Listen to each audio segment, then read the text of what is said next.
Hello everyone, my name is Makumba Gerard of EduMath. In today's video, we are going to see how to derive trapezium rule and how to use it to find the integral of certain functions. But hey, before we go in for it, if you are new here at EduMath, tap on the subscribe button and hit the notification bell such that you can be notified of the new videos that we make every day. So let us get started and see you there. Trapezium rule.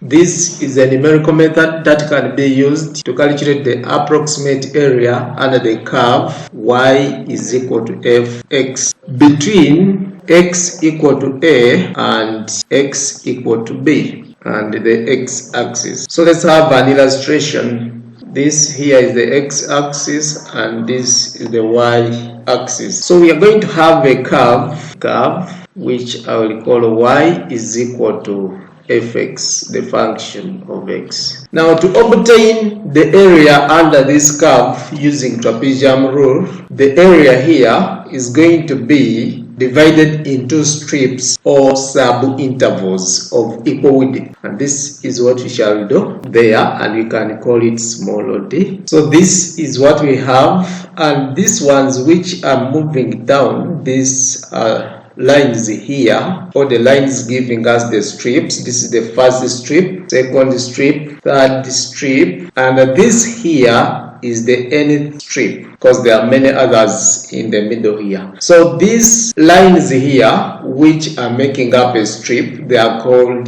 the ordinates. So I'm going to have this, the value corresponding to this, to be y0, the first ordinate here, this here y1, y2, y3, they continue. If this here is the nth root, the nth strip, then this here is yn, and this here is yn minus 1. Then the area is between x equal to a and x equal to b. So if this here is our a, this point here, and this being our b, x equal to a is a vertical line. It's a vertical line. X equal to b is also a vertical line going up, parallel to the y-axis. Now, if you can recall from how we find the area of a trapezium, it is going to be fine with us. We know that a trapezium is something that looks like this. So if this is our trapezium with a D there, and I'm calling this y0 and this y1, then the area of this trapezium, area here, will be equal to half d into bracket y0 plus y1. This is when this is a trapezium. But when you look at this here is a curve. I can pick on strip 1. So this is how strip 1 is looking like. And if you happen to cover the top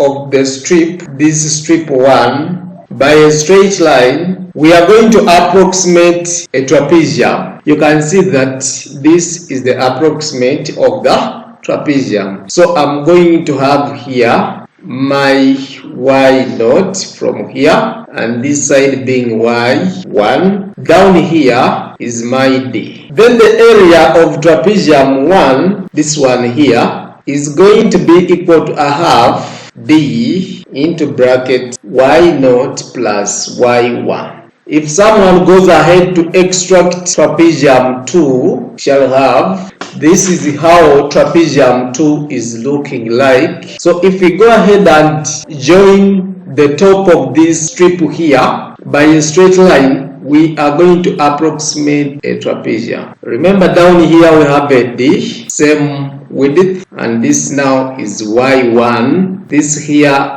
is now y2. So if you are going to get the area of trapezium 2, we shall have being equal to a half d into bracket, it will now be y1 plus y2. Now someone can predict the area of trapezium 3 basing on the trend here. This is equal to a half d, trapezium 3 is this one, into bracket we shall have y2 plus y3. Now you should note something that is common here. you realize that y naught is not going to repeat, but these other intermediate ordinates are repeating in different strips. So from this we can make a big conclusion about the total area under this curve here. Therefore, total area, capital A, is going to be equal to half. Let me bring strip 1, D, y naught plus y1 plus, for strip 2, I'm going to have a half, D, to bracket y1 plus y2 plus, for strip 3, I will have a half, D, into bracket y2 plus y3. So they continue up to the nth strip. The nth strip will also have a half, D, into bracket yn minus 1 plus yn. Now here you can observe that yn is the final ordinate. This here is the final ordinate, and y naught is the initial ordinate. Now for them, they are not going to be repeating. They are not going to be repeating, but whichever ordinate is in the middle here is going to be repeating. How many times? You can see here for y1 is now repeating twice. For y2 it is also repeating twice. When you go to the fourth trapezium, we shall have there y3 in the formula for fourth trapezium. So this gives us a certain conclusion. But before we go to the conclusion, let's look out for the common factors. So area is going to be, common factor is a half D. A half D is a common factor, so we are going to factorize it out. So when a half D is out, we have remained here with y naught plus y1 plus a half D is out, we remain with y1 plus y2 plus a half D is out, so we have remained with y2 plus y3 plus half D is out, so we have remained with yn minus 1 plus yn. So area under the curve now becomes a half D into bracket. Can we collect like terms? I'm seeing y1 here, y2 there. They are like terms. So I will have y naught plus 2 y1 plus this and that plus this and that, 2y2 plus this y3 is supposed to have another y3 here to make 2y3, and they continue plus this yn minus 1 is going to have a friend from here, this side. So we shall go up to 2yn minus 1 plus yn. This can be best seen if we have all those strips, or if we go ahead to include those strips, but I hope we have seen it here. So the next thing, again, we are going to factorize out a common factor here. Okay, so we shall have capital A being equal to a half D into, I'm going to have this and that together because they do not repeat. So I will have y naught plus yn plus 2 into bracket. You can see that this a2 is a common factor among all these terms. So we shall have y1 plus y2 plus y3 plus, they continue up to yn minus 1. So there we are, and in conclusion, the area under this curve,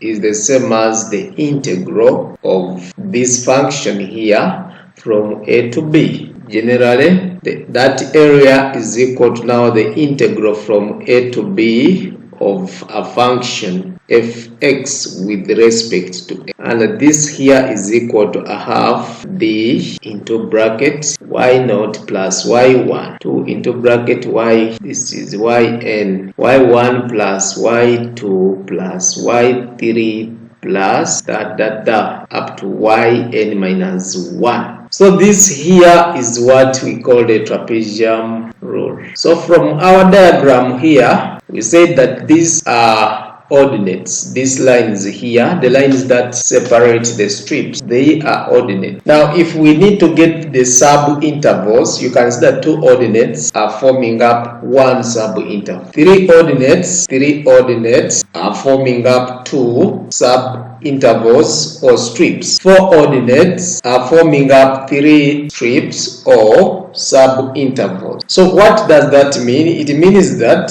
the number of sub-intervals is going to be equal to any number of ordinates minus 1. And that is in our note here. That is in our first note. For any ordinate, there are n minus 1 sub-intervals or strips. So for n sub-intervals, b is equal to b minus a divided by n. For n ordinates, the width b is equal to b minus a divided by n minus 1. Yes, if we have any ordinates, then ultimately we shall have n minus 1 sub-intervals. Our interval is from a to b. This is where our integral lies. So let's check on how to improve on the accuracy of our value. The accuracy of our value can be improved if at all we go ahead and create here very many strips, okay?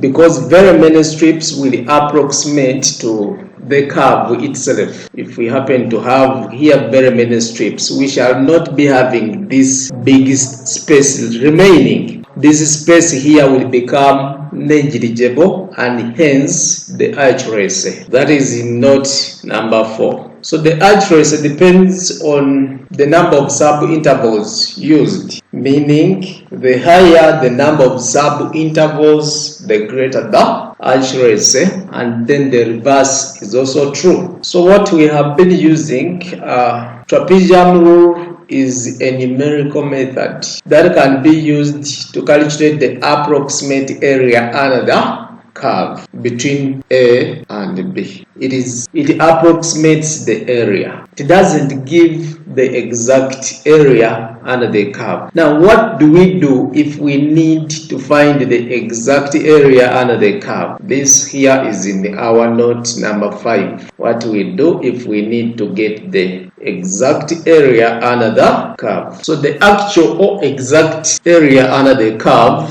is obtained from calculus, i.e. the area is equal to the integral from a to b of a function y with respect to x. But y is a function of x, so this is from a to b fx dx. So this here is how we get the actual value. We integrate from a to b the function fx. So we need to have a guiding question here before we proceed. We have gone through a lot. So this here is our guiding question. They want us to use trapezium rule to estimate the approximate value of this integral here using 6 ordinates, correct to 3 decimal places. So we start, let y to be equal to the function here 1 all over 1 plus x squared. They're integrating from 0 to 1. That means 0 is like our a, 0 is like our a, and that 1 is like our b. So we're going to use the 2 extreme points to find d. Remember, how do we find d? D is equal to the difference between these 2 extreme values divided by the number of strips here, and that gives us a d. So d is equal to 1 minus 0 divided by, we are given 6 ordinates. How do we find d when we are given 6 ordinates? 6 ordinates means 5 stripes or 5 sub-intervals. 6 ordinates means 5 sub-intervals. We subtract 1. And when you have 6 ordinates, d is going to be equal to 6 minus 1 there, such that d is equal to 0.2 if you work on it very well there. Then they need us to use trapezium rule. let me quote the trapezium. Know that area is now equal to half d to bracket y naught plus yn plus 2 into bracket y1 plus y2 plus they continue up to yn minus 1. So this here is the trapezium formula. Now we are going to draw a table but basing on this. So yn and y naught are going to be handled in a special way, and this is how we are going to handle them. Let me have my table. First of all, in here I will have x, which x values they are ranging from 0 to 1. So we shall have to start with 0.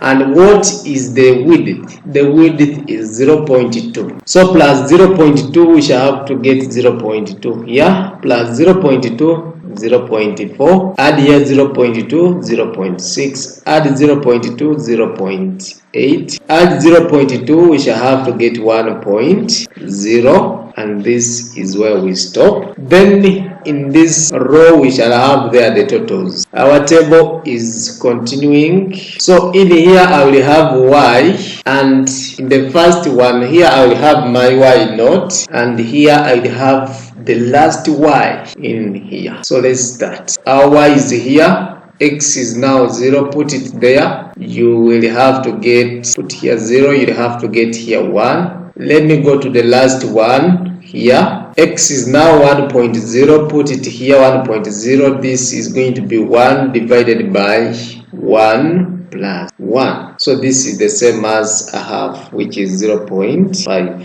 Then the rest of the values are going to be pushed in here. The rest of the y values. Alright, let's start. Put here 0.2. On our calculators, we are going to get 0.9615. Put here 0.4. On our calculator, we shall have to get 0.8621. Put here 0.6. We shall have to get 0.7353. Put here 0.8. We are going to get 0.6098. So when you happen to get the total here, this is 1.5. Total here is 3.1687. So this, if this is our y naught, this is y1, y2, y3, y4, and we have y5. You can see that. So we are going to substitute in our formula there. So the integral from 0 to 1